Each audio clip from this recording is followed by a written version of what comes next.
The morning of December 17th, 1944 broke cold over the Belgian town of Vrijhaldenhoven, and Hauptmann Klaus Werner could see his breath crystallizing in the frigid air inside his King Tiger's turret. His Panzerkampfwagen Tiger Osf B, production number 387, represented the pinnacle of German armoured engineering.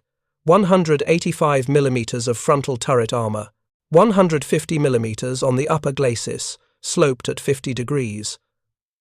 The long 88 mm KBUK-43 gun, capable of destroying any Allied tank at ranges exceeding 2,000 meters. Werner's crew had destroyed 11 American Shermans since the start of Operation Wacht am Rhein, the German counter-offensive the Allies would call the Battle of the Bulge.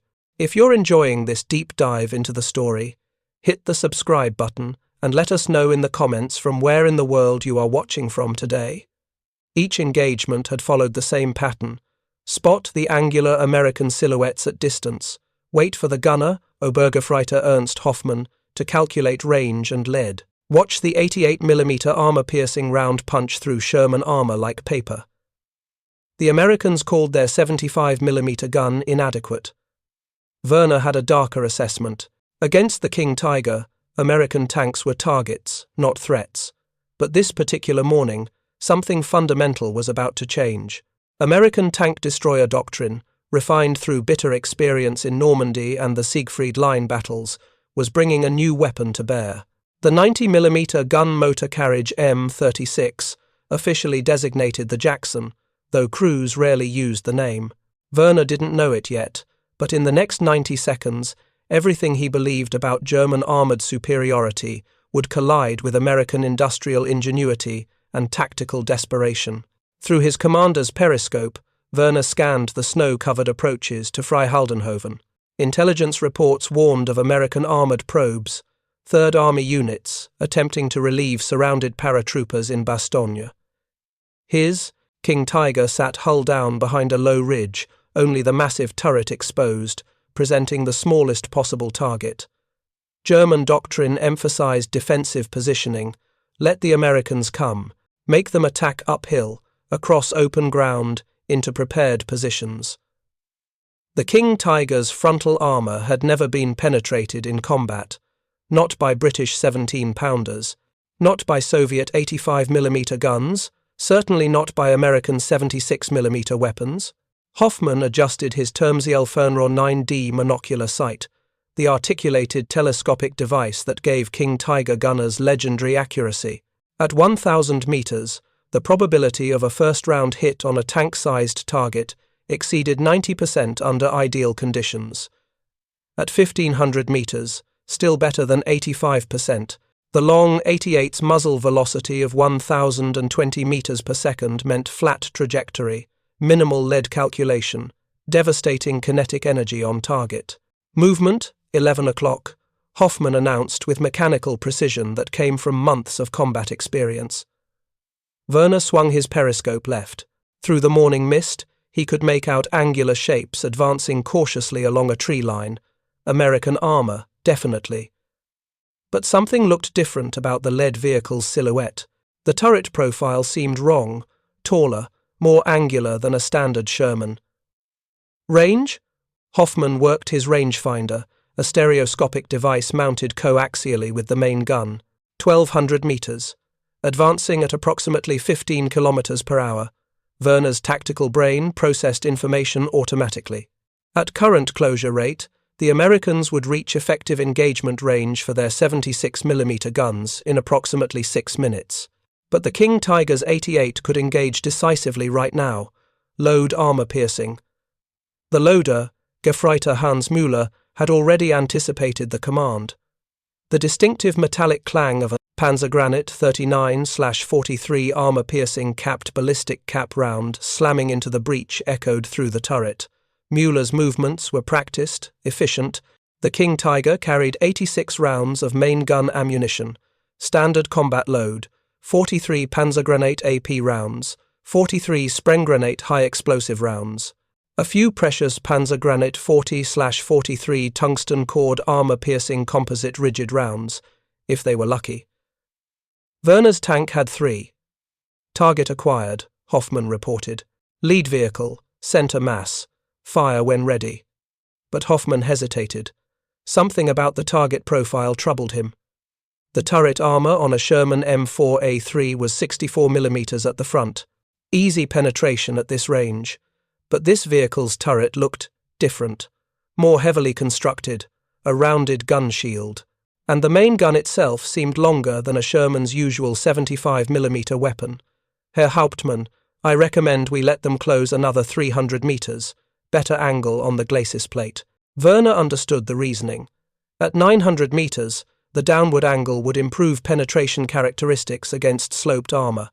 But combat experience had taught him a different lesson.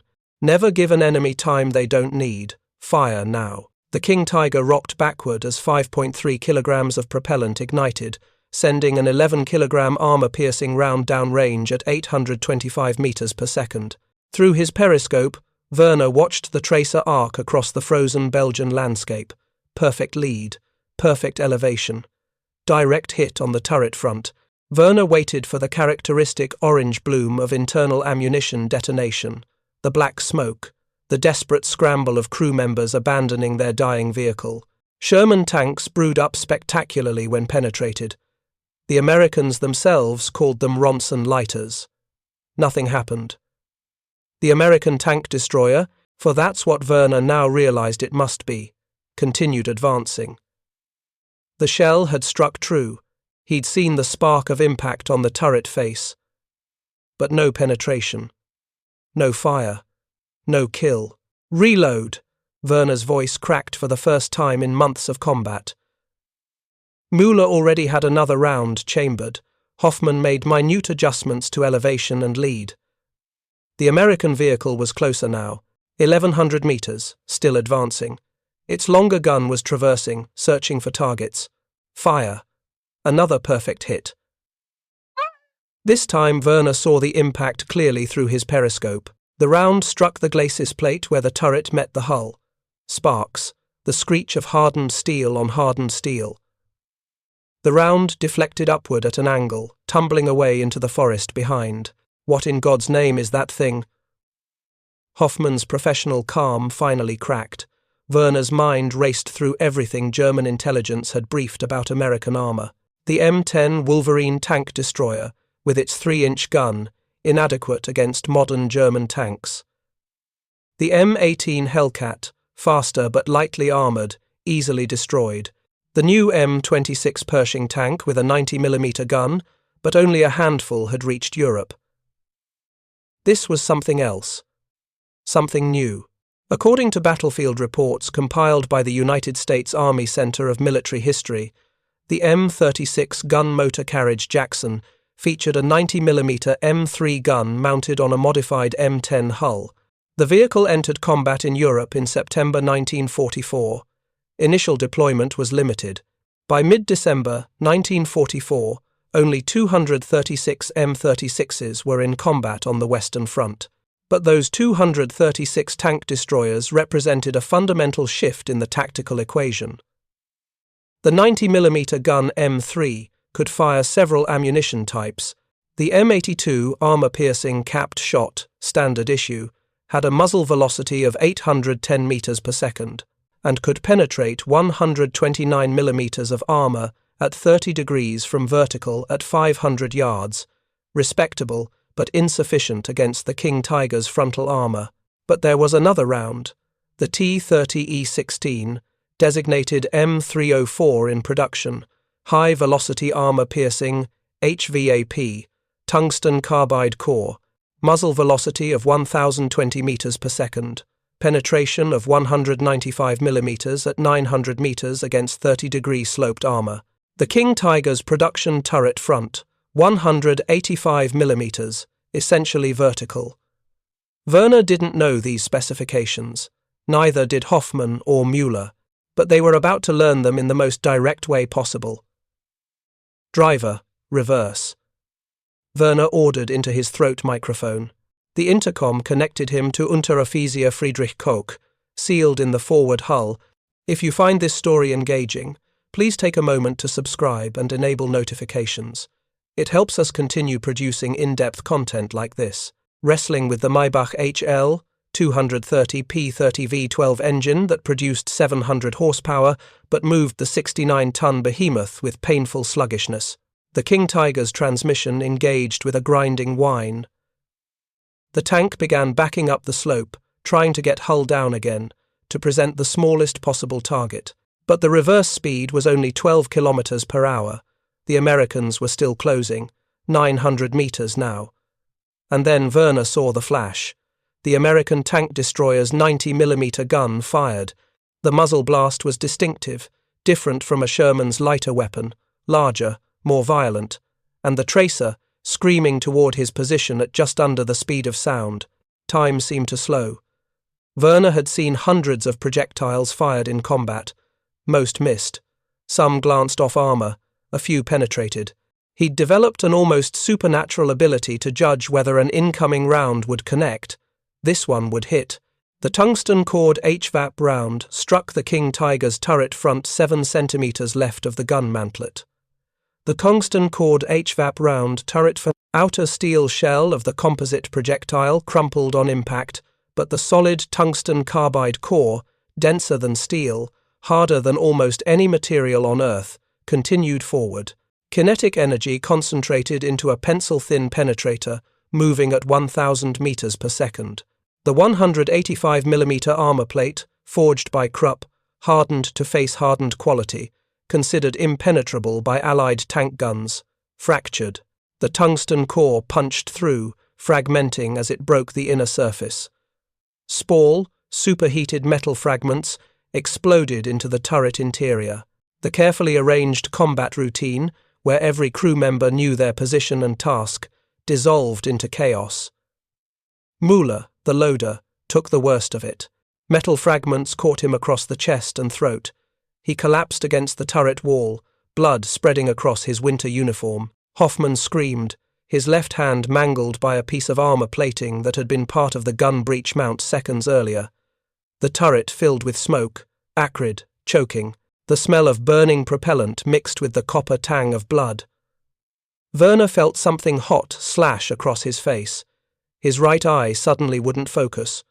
Warm liquid ran down his cheek. Blood, his own. But training, discipline, the ingrained responses of a professional soldier kept him functional. The tank was penetrated. One crew member dead or dying. Gunner wounded, but the King Tiger's engine still ran. The gun could still fire. Return fire, load tungsten. But Hoffman couldn't respond. His ruined hand hung useless. Müller wasn't moving, and Werner realized with cold clarity that they had perhaps 30 seconds before the American fired again. "Bail out," he ordered. The words felt like defeat. The King Tiger was supposed to be invincible. 185mm of frontal turret armor, superior German engineering, years of armored warfare experience, and an American tank destroyer, a vehicle Werner barely knew existed 10 minutes ago, had just punched through it like cardboard. Koch, the driver, was already moving. The forward hatch swung open. Werner grabbed Hoffman, hauled the wounded gunner toward the turret escape hatch. Smoke made visibility nearly zero. The turret's internal equipment, designed for efficient combat operations, became a maze of obstacles when trying to evacuate quickly. The second American round hit before Werner could clear the hatch. This time the HVAP projectile struck the turret side, 80mm thick, angled at 20 degrees. The tungsten core tore through, fragmenting. The blast wave, the overpressure from suddenly displacing air inside the confined turret space, knocked Werner unconscious. When he came to, maybe 30 seconds later, maybe 30 minutes, he was lying in snow 20 meters from his tank. Koch must have dragged him clear. The King Tiger was burning now. Not the catastrophic brew-up of a Sherman, but thick black smoke from burning hydraulic fluid and electrical insulation. Through blurred vision, Werner could see Hoffman lying nearby, chest still rising and falling. Müller hadn't made it out. The American tank destroyer sat in the middle distance, engine idling, gun still pointed at the wrecked King Tiger. Not advancing. Tank destroyer doctrine, shoot and scoot. Kill the tank, then move before German artillery could respond. But this crew was being cautious, making sure their target was truly dead. Werner watched as two more American vehicles moved past the lead destroyer. Standard M4 Shermans, advancing to exploit the breach. The tank destroyer had done its job, killed the King Tiger, opened the road. The following armor would press the attack.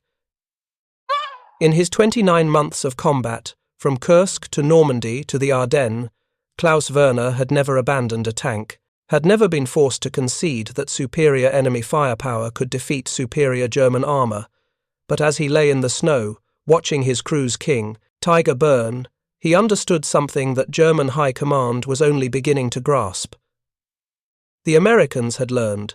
400 kilometers to the rear, at United States Third Army headquarters, Lieutenant Colonel Charles Morton studied after-action reports with growing interest. The M36 Jackson was performing exactly as designed, but with results that exceeded even optimistic projections. Morton commanded the 702nd Tank Destroyer Battalion, one of 7 battalions that had converted from towed or M10 tank destroyers to the M36 by the end of December 1944. His unit had landed at Omaha Beach in June, fought through the hedgerows, participated in the Siegfried Line assault, and now was heavily engaged in the Battle of the Bulge. The 702nd's War Diary, maintained by Battalion Operations Officer Captain Robert Hayes, documented a dramatic change in tactical effectiveness since converting to the M36 in November 1944. Prior to re-equipment, when operating M10 tank destroyers, the 702nd averaged 2.1 enemy tank kills per week in direct combat, usually at ranges under 800 meters, often with casualties to American crews. Panthers and Tigers required close-range flank shots. Frontal engagements were suicide. After converting to the M36, with its 90mm gun, the battalion averaged 7.3 kills per week at ranges exceeding 1,000 meters. Panther kills became routine. Tigers, including the new King Tiger model, were no longer invincible. December 17th's engagement near Freihaldenhoven epitomized the change. Staff Sergeant Michael Kowalski, commanding an M36 from Battery C, 702nd Tank Destroyer Battalion, had spotted a King Tiger in a defensive position at approximately 1,200 meters. Following tank destroyer doctrine, Kowalski's crew immediately halted, identified the target, and engaged. According to Kowalski's combat report, filed 30 minutes after the engagement, the initial concern was ammunition type. The M36 carried 47 rounds of 90mm ammunition. Standard load included 30 M82 armor-piercing capped rounds and 17 high-velocity armor-piercing tungsten rounds. HVAP was expensive. Tungsten was a strategic material, prioritized for multiple military applications. Supply was always limited. But when engaging heavy German armor, HVAP was essential. Kowalski's gunner, Corporal James Riley from Pittsburgh, Pennsylvania, had identified the target as a King Tiger based on the distinctive turret profile and long gun. Riley later recalled the moment with characteristic understatement. "We figured the regular AP wouldn't do much good against that much armor, so I told the loader to give me tungsten." The first HVAP round hit the King Tiger's turret front at 93 seconds after initial target acquisition. Kowalski's crew had spent those 90 seconds halting their vehicle, identifying the target, calculating range using the M36's telescope sight, loading HVAP ammunition, and firing. For a tank destroyer crew operating under combat conditions, in freezing weather, with adrenaline-degrading fine motor skills, 93 seconds represented excellent performance. The King Tiger fired twice during those 93 seconds. Both rounds missed, passing over the M36's relatively low profile. At 1,200 meters, hitting a target barely 3 meters tall required precise range estimation. The German crew apparently estimated range at 1,000 meters, common mistake when judging distance across snow-covered terrain. Riley's first HVAP round penetrated the King Tiger's turret. The second, fired 37 seconds later, struck the turret side as the German tank attempted to reverse. Total engagement time from first shot to confirmed kill, 130 seconds. Just over 2 minutes. The tactical implications were profound.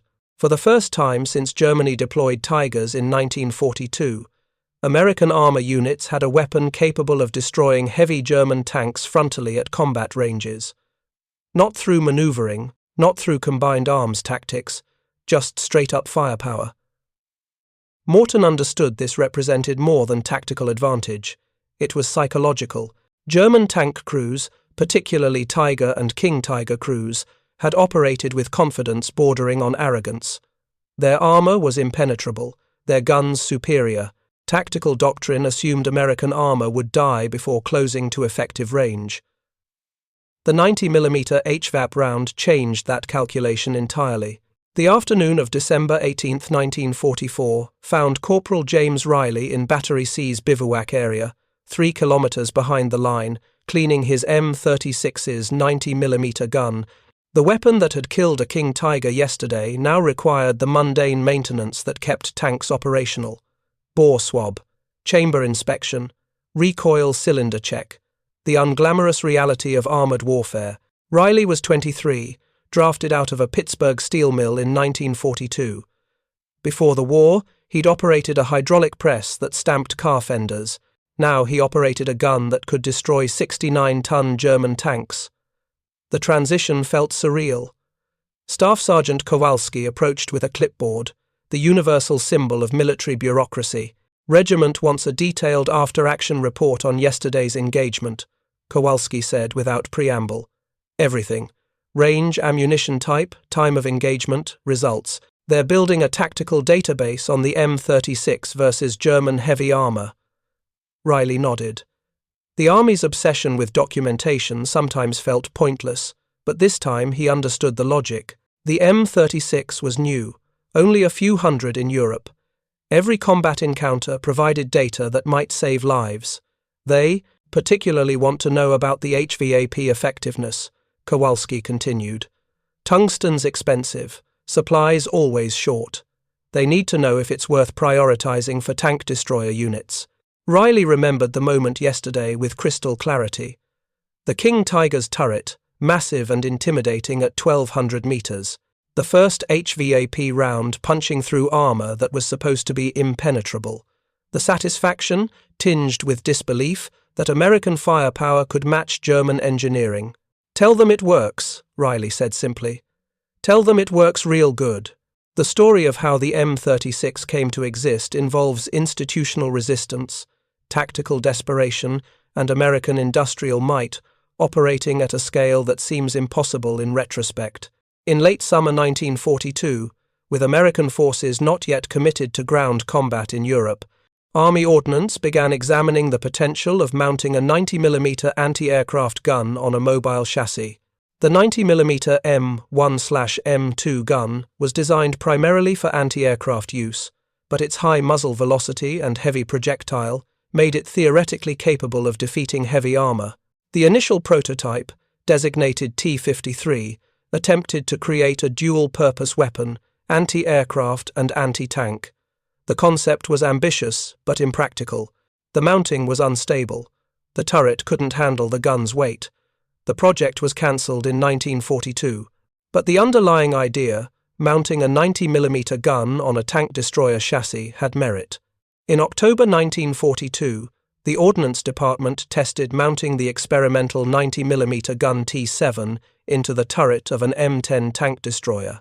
The M10's turret couldn't handle the weight, requiring a complete redesign. The new turret, mounted on the reliable M10A1 hull, became the T-71 prototype in March 1943. And then, institutional resistance. General Andrew Bruce, head of the Tank Destroyer Force, opposed the project. Bruce favored the lighter M18 Hellcat, with its 76mm gun and superior speed. The M18 could reach 55 miles per hour on roads, making it ideal for tank destroyer doctrine that emphasized mobility and flanking attacks. Bruce argued that the heavier, slower M36 contradicted tank destroyer principles. Tank destroyers weren't supposed to slug it out toe-to-toe with enemy armor. They were supposed to maneuver, ambush, exploit speed. but battlefield reports from North Africa and Italy contradicted doctrine. American tank destroyers were being used in direct fire support roles, engaging German tanks frontally, suffering heavy casualties because their guns couldn't penetrate Panther and Tiger armor at combat ranges. Army ground forces overruled Bruce. Production of the M36 was authorized in October 1943, but by then the design was already over a year old. The prototype had been completed in March. Manufacturing infrastructure needed to be established, crews needed training, supply chains had to be organized. The first M36's weren't shipped overseas until September 1944, 27 months after the initial concept. 2 years of delay while American tank crews faced German Panthers and Tigers with inadequate weapons. According to United States Army Ordnance Department production records, approximately 1,413 M36's were produced or converted from existing M10 hulls between April and December 1944. An additional 187 M36B1s, mounting the 90mm turret on M4A3 Sherman hulls, were completed between October and December 1944. Another 287 M36B2s, using standard M10 hulls, were produced through mid-1945. Total production, approximately 1772 M36's of all variants. Compare this to German heavy tank production. Approximately 1,347 Panther tanks were produced in late 1944. 492 King Tigers were produced during the entire war. The Americans were building more tank destroyers capable of killing Panthers and Tigers than Germany was building Panthers and Tigers, but raw numbers obscure tactical realities. The M36 had significant limitations. The vehicle was tall.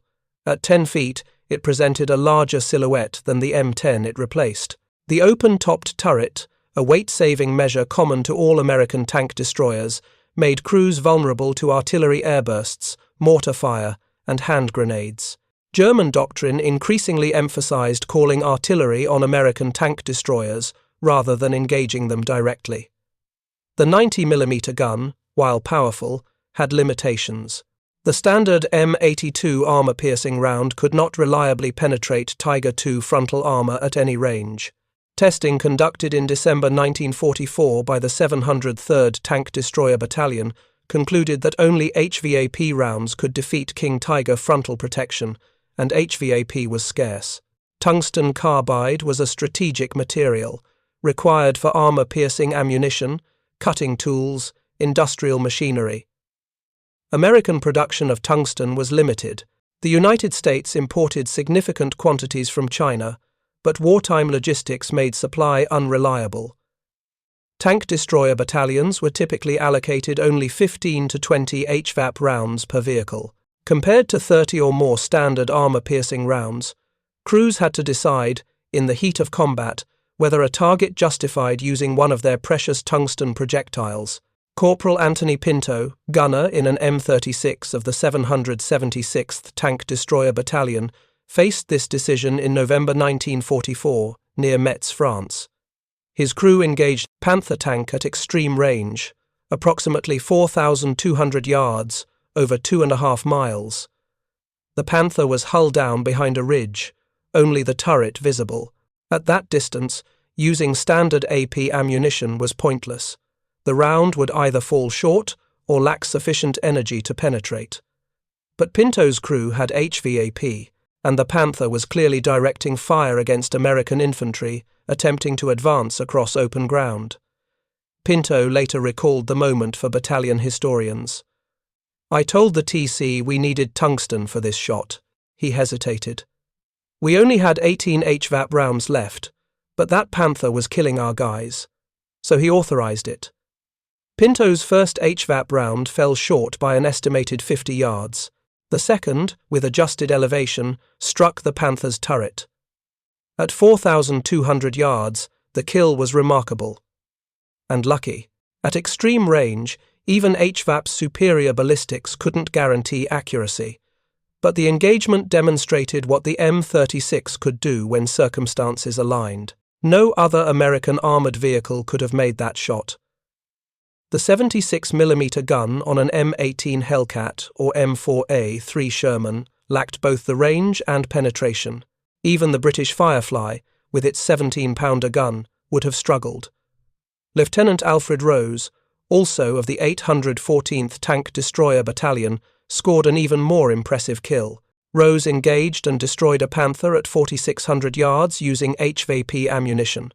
The engagement occurred in late November 1944 near the German border. The distance, approximately 2.6 miles, represented the maximum range of the M36's telescopic sight. Rose's shot was at the absolute limit of the weapon system's capability. These exceptional engagements received attention in after-action reports and unit histories, but they were outliers. The typical M36 engagement occurred at ranges between 800 and 1,500 meters, close enough for accurate fire, far enough to avoid the most dangerous return fire from German tanks. The December 1944 Battle of the Bulge proved the M36's tactical value beyond statistical analysis. When German armor smashed through American lines in the Ardennes, tank destroyer battalions equipped with M36's provided mobile firepower capable of stopping Panther and King Tiger attacks. At St. Vith, elements of the 7th Armoured Division, supported by M36 tank destroyers, delayed German advances for days. The 90mm guns knocked out Panthers at ranges where Shermans would have been slaughtered. King Tigers, previously considered nearly invulnerable, died to tungsten-cored HVAP rounds. The 703rd Tank Destroyer Battalion, operating M36's during the Bulge, claimed 31 German tanks destroyed in 3 weeks of combat. Battalion casualties were severe. Artillery fire, which tank destroyer crews couldn't counter effectively given their open-topped turrets, caused most losses. But the German armour losses were irreplaceable. Germany entered the Ardennes offensive with approximately 650 operational Panthers and King Tigers on the Western Front. After 3 weeks of fighting, fewer than 300 remained operational. Combat losses, mechanical breakdowns, and lack of fuel had devastated German armoured strength. American armour losses were equally severe. Hundreds of Shermans destroyed, dozens of tank destroyers knocked out. But American replacement rates were measured in days, not months. German replacements didn't exist. By January 1945, the tactical equation on the Western Front had fundamentally shifted. German heavy tanks were still superior in individual combat. The King Tiger's frontal armour remained the thickest on any production tank. The 88mm KWK-43 gun could still destroy any American tank at ranges exceeding 2,000 meters. But there were so few King Tigers left, so little fuel to move them, so few trained crews to operate them, and facing them were increasingly numerous M36 tank destroyers whose 90mm HVAP rounds could penetrate even King Tiger armour under the right circumstances. German tanker Hauptmann Klaus Werner, who'd survived the encounter near Freihaldenhoven in December, spent the rest of the war commanding Panthers and Panzer IVs. There were no replacement King Tigers. His unit, originally equipped with 14 King Tigers, ended the war with 3 operational Panthers and 5 Panzer IVs. Werner surrendered to American forces in Bavaria on May 8, 1945. In post-war interviews, he acknowledged that German armoured superiority, once overwhelming, had eroded through attrition and American industrial production. The M36, specifically, represented what Werner called the democratization of firepower. Previously, only specialized German tanks could kill other tanks reliably. Now the Americans had vehicles capable of matching German armor. The Americans learned to build weapons that worked, Werner stated in a 1947 interview. Not always the best weapons, not always the most sophisticated, but weapons that could be produced in quantity and operated by soldiers who had months of training instead of years. This assessment captured the essence of American armored warfare doctrine in the war's final years. Accept that individual German tanks might be superior. Overwhelm them with numbers, firepower, and logistical support they couldn't match. The M36 fit perfectly into this philosophy. It wasn't a perfect tank destroyer, The open-topped turret was a fatal vulnerability. The vehicle was too tall, too conspicuous. The gun, while powerful, was inferior to what the Germans were mounting in the Jagdpanther and Jagdtiger tank destroyers. But America built 1,772 M36's and deployed them to units that desperately needed better anti-tank capability. Germany built 492 King Tigers and couldn't supply them with adequate fuel, ammunition, or replacement parts. In the Korean War, when American forces again faced heavy armor, the M36 proved capable of destroying Soviet-built T-34/85s. The same 90mm gun that could kill King Tigers in 1944 could kill North Korean tanks in 1950. Some M36 tank destroyers remained in service with American forces through the mid-1950s. Others were exported through military assistance programs to Allied nations. Yugoslavia operated M36's into the 1990s. Croatian and Serbian forces used them during the Yugoslav wars. Incredibly, some M36's saw combat 50 years after they were designed, testament to the basic soundness of mounting a powerful gun on a reliable chassis. The irony was not lost on military historians. The M36, rushed into production to counter German heavy tanks, outlasted the German army, the Soviet Union, and Yugoslavia itself. The vehicle, originally designed for a specific tactical problem, killing Panthers and Tigers, proved adaptable enough to remain relevant for half a century. Staff Sergeant Michael Kowalski, who'd commanded the M36 that killed Klaus Werner's King Tiger in December 1944, returned to the United States in November 1945. He'd survived the Battle of the Bulge, the Rhine crossing, and the final advance into Germany. His M36, named Liberty Bell after his Philadelphia hometown, had destroyed 7 German tanks, 14 bunkers, and countless other targets. In a 1983 interview, conducted for the Veterans History Project, Kowalski reflected on his wartime service. "We always felt outmatched," he stated. "The Germans had better tanks, better guns, better training, in some cases. But we had more of everything. More tanks, more ammo, more air support, more supplies. And eventually, that more mattered more than better." The M36 wasn't the best tank destroyer of World War II. The German Jagdpanther, with its excellent armor protection, low profile, and powerful long 88 gun, was technically superior. But only 415 Jagdpanthers were produced, and they broke down constantly, and Germany couldn't fuel them adequately. Kowalski's M36, and the 1,771 others like it, represented American pragmatism. Build a weapon that's good enough, build enough of them, support them logistically, train crews adequately, use them intelligently. The 92nd Tank Destroyer Battalion, operating in the Pacific, received word in August 1945 that M36's would be shipped for the planned invasion of Japan.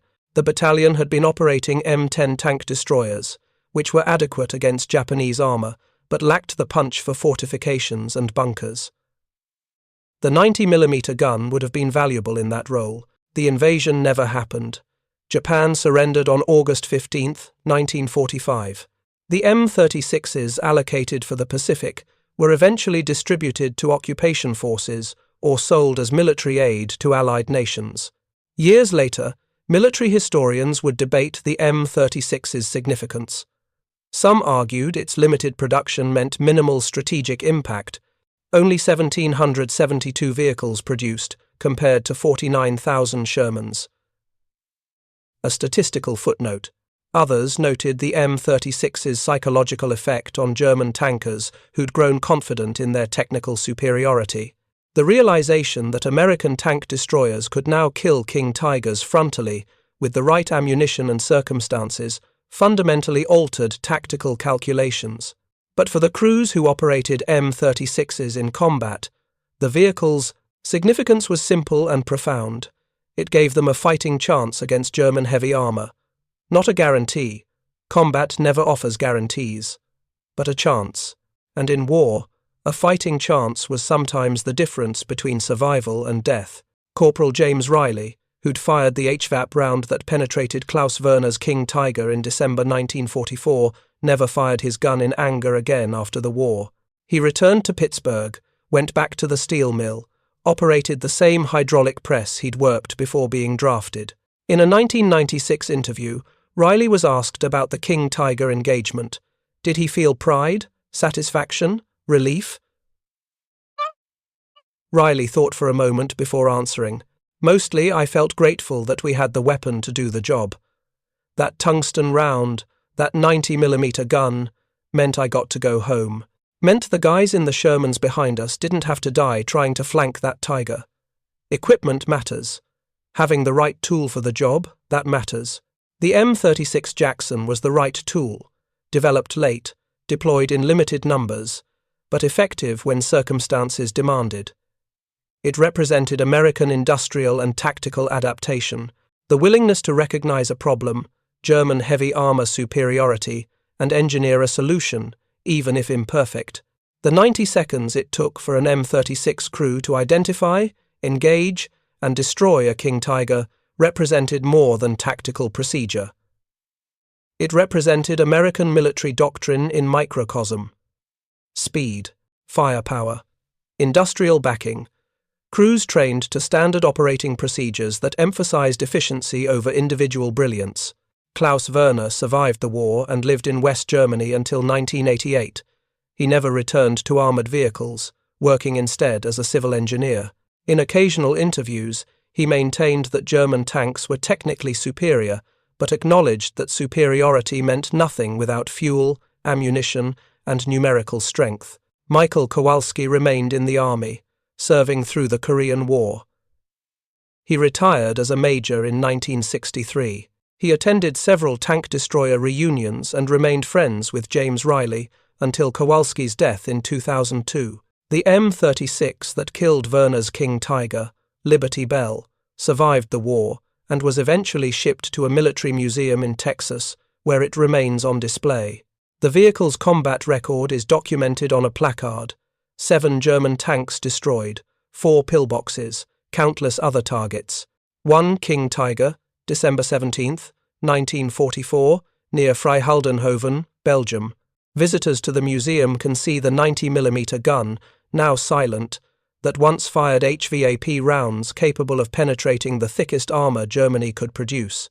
The open-topped turret, which made crews so vulnerable but saved weight and cost. The reliable Ford GAA Vate engine that powered the vehicle through frozen Belgian mud and German autobahns. The M36 Jackson wasn't the most glamorous weapon of World War II. It wasn't the most numerous. It wasn't technically the best, but in the final year of the war in Europe, when American armor desperately needed a weapon capable of fighting German heavy tanks on something approaching equal terms, the M36 delivered. And for the crews who operated it, for the infantrymen who advanced behind it, for the commanders who deployed it, that was enough. Thank you for watching. For more detailed historical breakdowns, check out the other videos on your screen now, and don't forget to subscribe.